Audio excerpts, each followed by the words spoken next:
Assalamualaikum warahmatullahi wabarakatuh.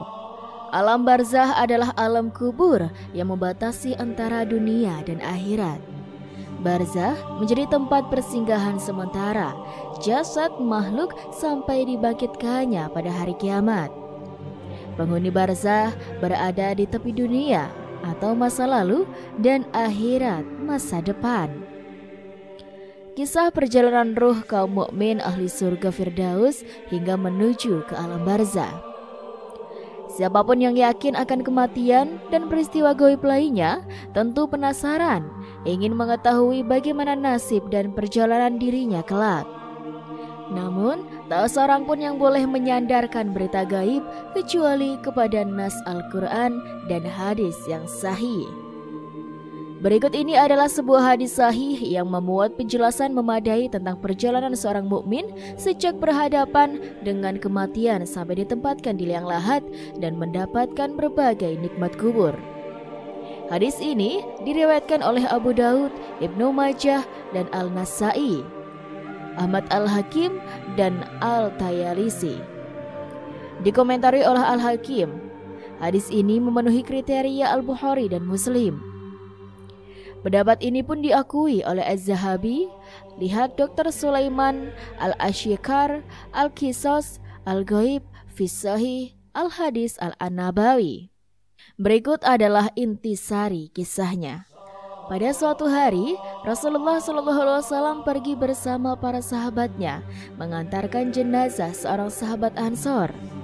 Setibanya mereka di pemakaman, penggalian liang lahat belum usai. Maka Rasulullah SAW pun duduk di atas tanah sambil menghadap kiblat. Sementara para sahabatnya duduk di sekitarnya dengan tenang. Saking tenangnya, seakan-akan ada burung hinggap di atas kepala mereka.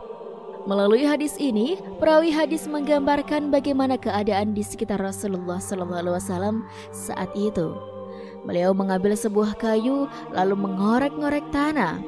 Kemudian beliau melihat ke langit lalu menunduk. Tak lama beliau melihat lagi ke langit, kemudian menunduk hingga 3 kali. Setelah itu beliau bersabda kepada para sahabatnya, "Memohonlah kalian perlindungan kepada Allah dari siksa kubur," sebanyak 2 atau 3 kali. Lantas beliau pun berdiri dan berdoa, "Ya Allah, sesungguhnya aku berlindung kepadamu dari siksa kubur," sebanyak 3 kali. Itulah doa Rasulullah SAW sekaligus menjadi pembuka atas hadisnya yang panjang. Beliau menggambarkan kepada para sahabatnya bagaimana keadaan seorang hamba sejak ditemui kematian sampai dimasukkan ke dalam liang kuburnya, lalu ditinggalkan oleh keluarga, kolega, dan para sahabat. Lantas apa saja yang menimpa hamba tersebut setelah itu? Dikabarkannya bahwa manusia saat dijemput kematian terbagi menjadi 2 golongan. Ada yang beriman dan ada yang kufur. Dan perbedaan di antara keduanya sangat jauh dan mendasar, sobat. Sesungguhnya seorang hamba yang beriman ketika hendak meninggalkan kehidupan dunianya dan memasuki kehidupan akhiratnya akan didatangi para malaikat dari langit. Mereka datang dalam rupa terbaik dan akan menempati sebuah tempat tertentu, seraya mengenakan pakaian yang terbaik pula. Wajah mereka putih berseri-seri seakan mentari yang tengah bersinar. Di tangan mereka terdapat kain kafan dari surga untuk membungkus ruh sang hamba, lengkap dengan minyak wanginya yang akan mengharumkan ruh sang hamba tadi. Tampak terlihat mereka duduk sejauh pandangan mata. Bahkan sebagian orang soleh bisa menceritakan kejadian yang disaksikannya itu. Sementara orang-orang di sekitar mereka sama sekali tidak melihat apa-apa. Tak lama berselang, datanglah malaikat maut dan duduk dekat kepala sang hamba. Dia berkata kepada ruh si hamba, "Wahai jiwa yang tenang, keluarlah kepada Tuhanmu dalam keadaan ridho dan diridhoi." Quran Surat Al-Fajr ayat 27-28. Ruh pun tak bisa menunda perintah itu. ia perlahan mengalir keluar dari jasad seperti keluarnya air yang bersih dan jernih dari mulut geribah air. Setelah roh mukmin yang bersih dan jernih itu keluar, semua malaikat langit dan malaikat bumi mensolatkannya. Pintu-pintu langit dibuka. Setiap penduduk pintu berdoa kepada Allah dan memohon agar ruh hamba itu diangkat ke tempat mereka. Begitu ruh sang hamba berhasil dikeluarkan oleh tangan malaikat maut, maka para malaikat yang hadir menyaksikan kematian tidak membiarkan ruh itu sekejap mata pun. Mereka langsung mengambilnya dan meletakkannya di atas kain kafan dan minyak wangi yang mereka bawa dari surga. Demikian kematian yang digambarkan oleh Allah Subhanahu wa Ta'ala dalam Al-Quran, dan Dialah yang mempunyai kekuasaan tertinggi di atas semua hambanya. Dan diutusnya kepadamu malaikat-malaikat penjaga, sehingga apabila datang kematian kepada salah seorang di antara kamu, ia diwafatkan oleh malaikat-malaikat kami, dan malaikat-malaikat kami itu tidak melalaikan kewajibannya. Quran Surat Al-An'am ayat 61. Setelah ruh terpisah dari jasad sobat, terciumlah aroma semerbak wangi sampai-sampai memenuhi dunia. Rasulullah SAW sendiri telah menggambarkan bagaimana aroma wangi ruh hamba tersebut. Melalui sabdanya, aroma itu keluar dari ruh bagaikan minyak kasturi yang paling wangi yang pernah engkau temukan di muka bumi. Rupanya itu ruh yang selalu diharumkan dengan keimanan dan amal-amal soleh sewaktu di dunia. Dan jejak aroma dari ruh itu jelas diketahui saat ruh tersebut keluar dari jasadnya dan tercium para malaikat. Bahkan aroma wangi dari orang meninggal seperti itu tercium pula oleh sebagian orang saleh. Dapat dipastikan sobat, aroma wangi itu salah satunya keluar dari ruh para syuhada. Sebab banyak sekali kabar mutawatir baik yang klasik maupun yang modern tentang para syuhada yang jasadnya mengeluarkan aroma wangi yang tercium oleh orang-orang yang masih hidup. Namun terkadang ada pula aroma wangi yang lahir dari selain para syuhada. Setelah berhasil menggenggam ruh sang hamba, para malaikat langsung bertolak ke langit tertinggi. Di perjalanan, setiap berjumpa dengan kerumunan malaikat, mereka ditanya tentang bawaan ruh yang wangi sewangi minyak misik itu. Salah satu dari mereka pun menjawab, "Ini adalah ruh Fulan bin Fulan." Tak lupa mereka menyebut nama ruh hamba itu dengan nama terbaik yang pernah mereka dengar di dunia. Setibanya di langit dunia, para malaikat membawa ruh meminta izin kepada para penjaga langit. Setelah diizinkan masuk, mereka pun diikuti dan diantar para malaikat di langit dunia sampai ke langit berikutnya. Begitu seterusnya hingga di langit ketujuh.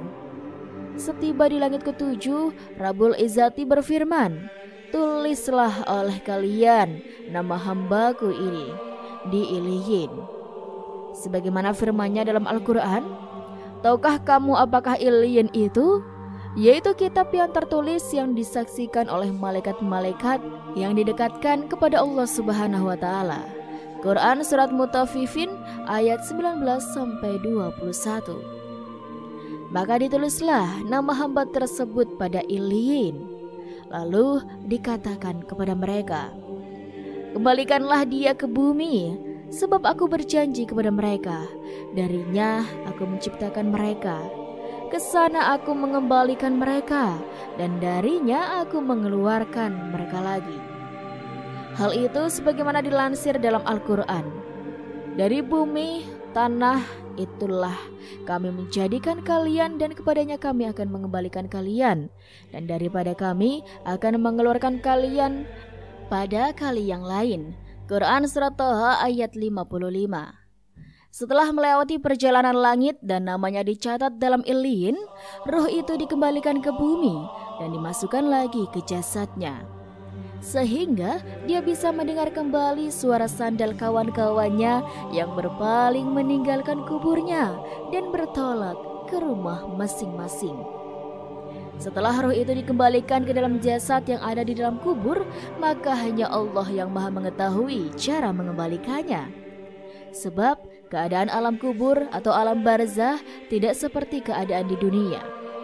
Selanjutnya, dia akan didatangi oleh kedua malaikat yang berteriak keras dan kasar. Didudukanlah hamba tersebut oleh mereka, lalu ditanya tentang 4 hal. Pertanyaan pertama adalah tentang Tuhan yang disembahnya semasa di dunia. Keduanya berkata, "Siapakah Tuhanmu?" Maka hamba itu menjawab, "Tuhanku adalah Allah." Pertanyaan kedua adalah tentang agama yang dipeluk dan mengajarkan dirinya beribadah kepada Tuhannya. Maka hamba itu pun menjawab, "Agamaku adalah Islam." Pertanyaan yang ketiga adalah tentang Rasul yang diutus di tengah umat Islam dan menjadi panutannya. Maka dia akan menjawab, "Rasulku adalah Rasulullah Sallallahu Alaihi Wasallam." Dan pertanyaan keempat adalah tentang amal-amalnya semasa di dunia. Maka dia akan menjawab, "Aku membaca kitabullah, beriman kepadanya, bersedekah, dan yang lainnya." Pertanyaan-pertanyaan di atas mencerminkan fitnah atau ujian kubur sekaligus fitnah terakhir yang dihadapkan kepada seorang mukmin. Saat itu tidak berguna sedikit pun kecerdasan, tipu daya, dan cara lain untuk menyelamatkan dirinya. Andai ada orang kafir yang menghafal jawaban-jawaban itu dengan benar di dunia, maka jawaban-jawaban tersebut tidak akan keluar sesuai dengan yang diinginkan. Sebab orang yang diberi pertolongan untuk memberikan jawaban yang benar hanyalah orang mukmin yang ditetapkan Allah keimanan dan amal solehnya, sehingga dia bisa menjawab dengan benar. Hal itu sejalan dengan firman-Nya. Allah meneguhkan iman orang-orang yang beriman dengan ucapan yang teguh itu dalam kehidupan di dunia dan di akhirat. Dan Allah menyesatkan orang-orang yang zalim dan memperbuat apa yang Dia kehendaki. Quran Surat Ibrahim ayat 27. Di sanalah seorang hamba diuji dan diselamatkan dari ujiannya. Namun itu semua berkat hidayah Allah dan keimanannya, sehingga bisa memberi jawaban yang benar sesuai dengan keadaannya semasa hidup. Setelah itu, terdengar suara panggilan dari langit yang membenarkan apa yang disampaikan. Memerintah para malaikat untuk mengubah kuburnya menjadi salah satu taman surga. Lalu terdengarlah suara dari langit, "Hambaku ini benar, maka hamparkanlah sebuah taman dari surga untuknya. Berilah pakaian dari surga untuknya. Bukalah sebuah pintu ke surga untuknya." Maka datanglah aroma wangi dari surga kepadanya, dan dilapangkanlah kuburannya sejauh mata memandang. Hilang seruan itu, datanglah kepada hamba tersebut seorang laki-laki atau seorang yang menyerupai sosok laki-laki. Laki-laki itu berwajah tampan, berpakaian bagus, dan beraroma wangi. Kemudian laki-laki itu menyampaikan kabar gembira yang menenangkan hati. Dalam hadis ditegaskan, datanglah kepada seorang laki-laki berwajah tampan, berpakaian bagus, dan bertubuh wangi. Dia berkata, "Gembirakanlah dirimu dengan kabar yang menenangkanmu. Gembirakanlah dirimu dengan kabar tentang keridhaan Allah dan surga-surga yang berisi aneka kenikmatan abadi di dalamnya. Inilah harimu yang dijanjikan kepadamu." Sang hamba pun mencoba mencari tahu siapa sesungguhnya laki-laki yang memberikan kabar gembira kepada dirinya. Dia lalu bertanya, "Semoga Allah memberikan kabar baik kepadamu. Siapakah engkau? Wajahmu adalah wajah yang membawa kebaikan." Namun belakangan sang hamba tahu bahwa laki-laki pembawa kabar gembira adalah amal soleh yang pernah ia kerjakan selama di dunia. Sementara harta kekayaan, keluarga, dan anaknya tak lagi di sampingnya. Yang tertinggal adalah amal baik yang membawa kabar gembira baginya, menemani dirinya dalam kuburnya. Maka sosok yang diserupakan dengan sosok laki-laki itu menjawab, aku adalah amal solehmu. Demi Allah, aku tidak mengetahuimu kecuali dulu engkau bergegas menaati Allah. Namun, lamban dalam melakukan kemaksiatan. Semoga Allah membalas kebaikanmu. Di samping itu, Allah juga menjelaskan bagaimana keadaan yang akan dihadapi seorang hamba pada hari kiamat, baik hamba yang mukmin maupun hamba yang kufur. Bagaimana nasib mereka kelak pada hari itu berkat keimanan dan kesalihan masing-masing. Seperti yang diungkap dalam hadis, pada hari itu sebuah pintu dari surga akan dibukakan untuk hamba yang mukmin. Sesungguhnya seorang hamba mukmin akan mengetahui sejauh mana nikmat Allah kepada dirinya. Bagaimana pula keadaannya jika tidak ditunjukkan kepada jalan Islam setelah melihat tempatnya di dalam surga kenikmatan. Karenanya, tidaklah heran sobat, setelah melihat kenikmatan yang menaati dirinya di negeri keabadian, seorang hamba sampai meminta disegerakan kiamat kepada Tuhannya. Tujuannya agar dirinya bisa segera menempati negeri tersebut, menikmati apa yang dijanjikan Allah di dalamnya. Maka disampaikanlah kepadanya, tenanglah, segala sesuatu telah ditetapkan waktunya. Ketika waktu itu datang, maka apa yang ditetapkan Allah akan terjadi, pasti terjadi. Demikianlah yang terjadi pada seorang hamba mukmin, mulai turun sakaratul maut atau sekarat untuknya hingga datang tuntutan untuknya agar senantiasa tenang dalam kubur sampai tiba waktu yang telah ditetapkan Allah atau kiamat. Berdasarkan hadis Nabi Muhammad SAW yang sahih, wallahu a'lam. Kisah perjalanan ruh orang zalim, ahli neraka jahanam hingga menuju ke alam barzah. Tak seorang pun di antara kita yang mengetahui apa yang terjadi saat ajal menjemputnya.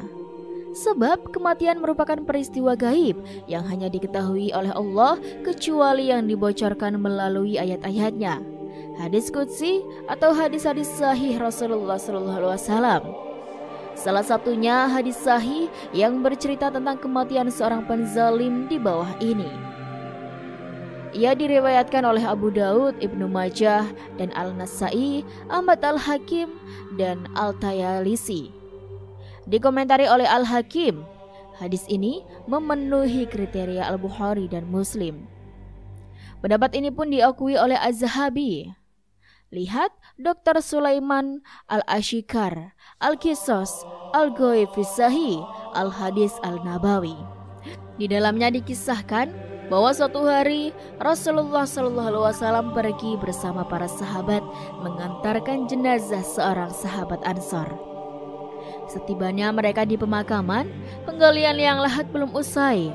Maka Rasulullah SAW pun duduk di atas tanah sambil menghadap kiblat.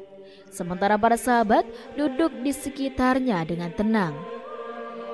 Sambil menunggu panggilan yang lahat usai, beliau kemudian bercerita kepada para sahabat bagaimana keadaan seorang hamba yang zalim dan kufur saat ditemui kematiannya. Sesungguhnya, seorang hamba yang kufur dan zalim ketika akan meninggalkan dunia fana dan memasuki alam baka, turunlah para malaikat langit dalam rupa yang menakutkan dan menyeramkan. Mereka berlaku kasar dan keras, serta wajah yang hitam legam. Setibanya mereka duduk di dekatnya, sejauh mata memandang, mereka membawa kain kafan dan minyak dari neraka. Tak lama, malaikat maut datang kepadanya dan duduk di dekat kepala, lantas membentak, "Wahai jiwa yang kotor, keluarlah kepada murka Allah." Tak lama kemudian, ruh hamba kufur itu dicabut dan dipisahkan dari jasadnya. Ruh itu sempat mau kabur dan bersembunyi. Namun, malaikat maut segera mencabutnya dengan kasar, bagaikan menarik besi berduri dari daging panggang. Kita pun bisa membayangkannya sobat, jika menarik tusukan besi berduri dari daging panggang tidak mungkin dilakukan kecuali dengan susah payah. Sebab jika tidak, daging yang ditariknya akan tersisa pada tusukannya. Ini adalah gambaran bagaimana kasar dan kerasnya proses pencabutan roh dari jasad orang-orang kafir di saat kematian mereka. Rasulullah SAW juga menggambarkan dalam hadisnya bagaimana keadaan orang kafir dan orang zalim saat dicabut ruhnya. Maka terputuslah seluruh urat dan saraf-sarafnya. Di samping itu, seluruh malaikat mengutuk mereka, baik malaikat yang ada di antara langit dan bumi maupun para malaikat langit. Pintu-pintu langit itu pun ditutup untuk ruh hamba yang kotor tersebut. Semua penduduk pintu langit yang dilewatinya menakut-nakuti dan mendoakan agar Allah menjauhkan ruh tadi dari mereka. Para malaikat turun menghadiri kematian sang hamba, segera mengambil si ruh kotor yang itu. Setelah diletakkan di atas kain kafan yang mereka bawa dari neraka, ruh pun bertambah kotor. Lebih parah lagi, ruh tersebut mengeluarkan aroma bau yang tak sedap akibat kekufuran dan amalan-amalan buruknya. Sampai-sampai para malaikat yang dilewati ruh tersebut merasa terganggu, sehingga ditanyakan satu malaikat yang bertugas menjaganya menjawab, "Ini adalah ruh fulan bifulan." Dia menyebutnya dengan nama terburuk yang pernah dipergunakan di dunia. Begitu sampai di dunia, sobat, ruh itu tak diizinkan masuk. Sebab langit tidak pernah dimasuki siapapun kecuali makhluk-makhluk suci ahli keimanan dan ketakwaan. Sementara makhluk-makhluk yang kufur dan zalim tidak pantas mendapat kemuliaan itu. Maka Rasulullah SAW melantunkan firman Allah, "Sesungguhnya orang-orang yang mendustakan ayat-ayat kami dan menyombongkan diri di hadapannya, sekali-kali tidak akan dibukakan bagi mereka pintu-pintu langit, dan tidak pula mereka masuk surga hingga unta masuk ke lubang jarum. Demikianlah kami memberi pembalasan kepada orang-orang yang berbuat kejahatan." Quran Surat Al-A'raf ayat 40. Dalam pada itu, Allah memerintahkan mereka untuk mencatat nama hamba tersebut dalam sijin yang ada di lapisan bumi ketujuh. Ini artinya mereka diperintah untuk menjauhkannya dari bahan mereka diciptakan bumi. Namun Allah akan mengembalikan mereka kepada bumi dan mengeluarkannya lagi dari bumi pada hari kiamat. Demikianlah yang dijanjikannya dalam Al-Quran. "Dari bumi atau tanah itulah kami menjadikan kalian, dan kepadanya kami akan mengembalikan kalian, dan daripadanya kami akan mengeluarkan kalian pada kali yang lain." Quran Surat Toha ayat 55. Maka dilemparkanlah ruh itu dari langit. Pasalnya ia tak layak mendapatkan kemuliaan dan penghormatan. Bagaimana tidak, sobat? Karena semasa dihidup, ruh tersebut telah melemparkan agama Allah dan menghempaskan syariatnya. Sehingga pantaslah jika ruh seperti itu dibawa dalam keadaan hina dan tidak dimuliakan. Malahan dilemparkan dari langit ketinggian.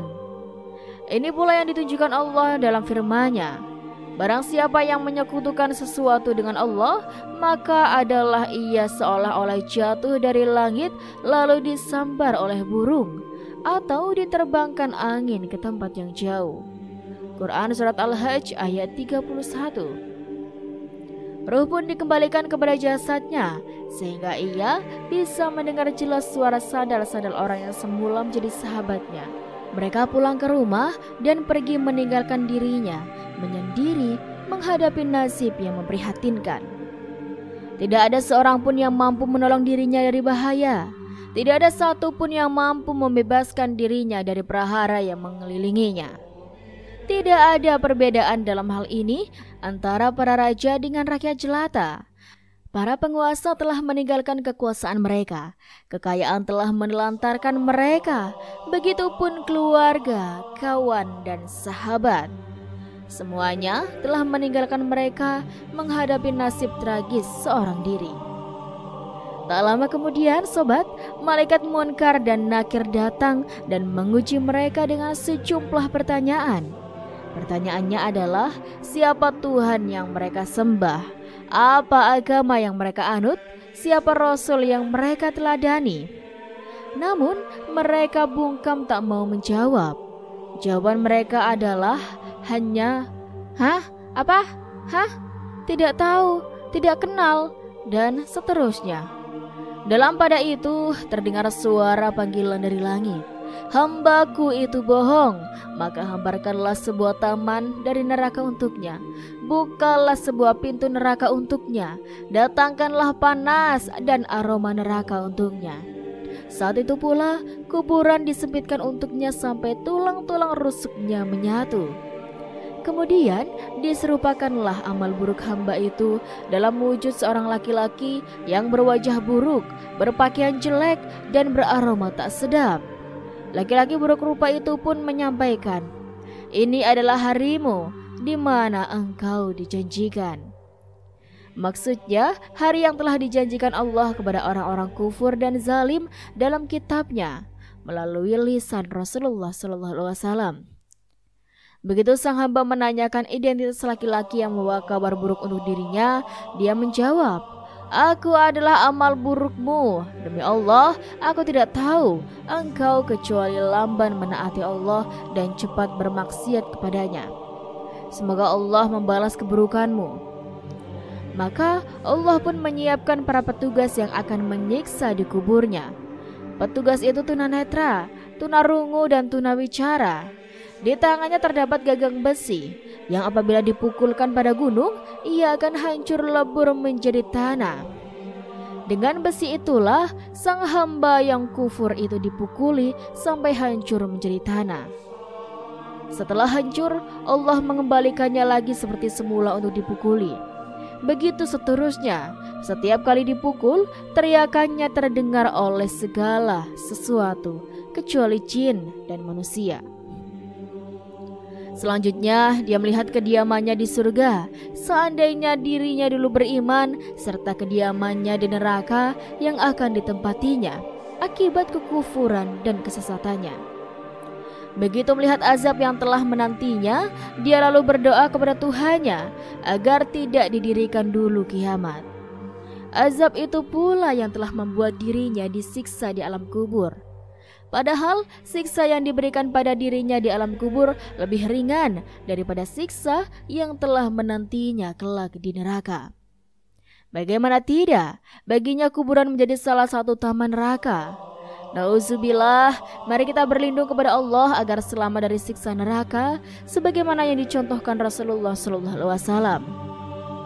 Ya Allah, sesungguhnya aku berlindung kepadamu dari siksa api neraka dan fitnah neraka, dari fitnah kubur, dari azab kubur, dari keburukan fitnah Al-Masih Dajjal, dari keburukan fitnah kekayaan, dan dari fitnah kefakiran.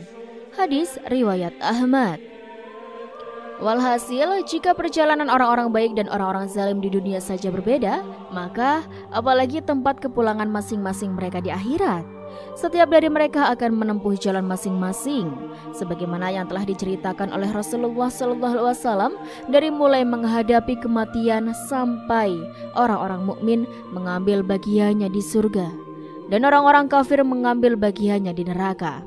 Berbahagialah orang yang dinasihati lalu mengambil nasihat itu. Beruntunglah orang yang tahu lalu belajar. Bergembiralah orang yang sadar lalu menyadari.